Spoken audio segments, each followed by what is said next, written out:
باہر سے مسلمانوں کی آمد کا تانتا لگ گیا۔ اذان سنتے ہی لوگ مسجد کی طرف دوڑ پڑے۔ لوگوں نے تمام کام بند کر دیے۔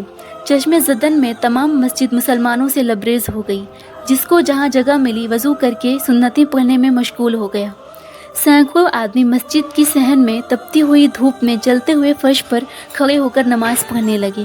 آفتاب کی تمازت، دھوپ کی شدت، فرش کی گرمی، کسی کو خیال نہ ہوا۔ سب نہایت اطمینان سے نماز پڑھنے میں مشغول ہو گئے۔ دھوپ تیز تھی، گرم ہوا کے جھونکے لوگوں کو جھلسائے دیتے تھے۔ سورج کی چمکدار شعاعیں آنکھوں کو خیرہ کیے دیتی تھیں۔ پسینے پر پسینے آ رہے تھے، لیکن مسلمانوں کو ان میں سے کسی بات کی پرواہ نہ تھی۔ وہ اطمینان قلب اور خلوص دل سے نماز میں مشغول تھے۔ اللہ اکبر! کیا زمانہ تھا، کیا لوگ تھے! ادائے فریضہ میں کسی تکلیف کا خیال نہ کرتے تھے۔ جانتے تھے ایک روز حشر ہونے والا ہے، آفتاب سوار نیزہ پر آنے والا ہے۔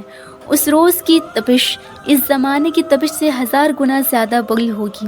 اللہ کو خوش کرنے، روز محشر کی تپش سے بچنے کے لیے بے تکلف تپتی ہوئی دھوپ میں جلتے ہوئے فرش پر کھڑے ہو کر اطمینان سے نماز پڑھتے تھے۔ آج کتنے مسلمان ہیں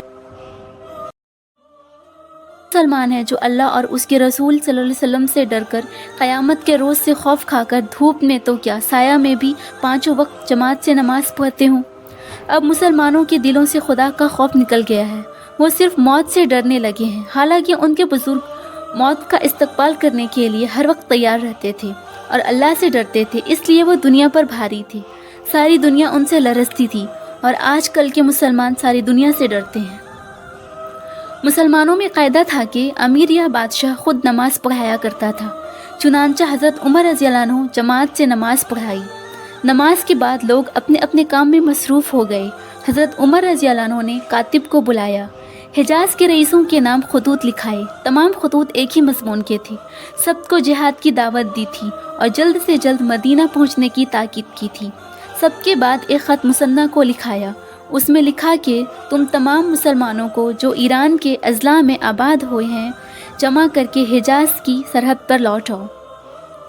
عصر کے وقت تک یہ تمام تحریرات مکمل ہو گئیں۔ عرب کے رئیسوں کے پاس جو قاصد بھیجے جانے والے تھے وہ بھی نامزد کر دیے گئے۔ مثنیٰ کو جو تحریر لکھی تھی وہ اس قاصد کے حوالے کر دی گئی جو ان کے ہی پاس سے آیا تھا۔ اس کے بعد عصر کی نماز پڑھی۔ چونکہ حج کا زمانہ قریب آ گیا تھا، اس لیے عصر کے بعد حضرت عمر رضی اللہ عنہ نے اعلان کر دیا کہ وہ جمعہ کے روز حج کے لیے روانہ ہو جائیں گے۔ دوسرے روز تمام قاصد روانہ ہو گئے۔ مثنیٰ کا قاصد بھی چلا گیا۔ عاصم کو حضرت عمر رضی اللہ عنہ نے روک لیا۔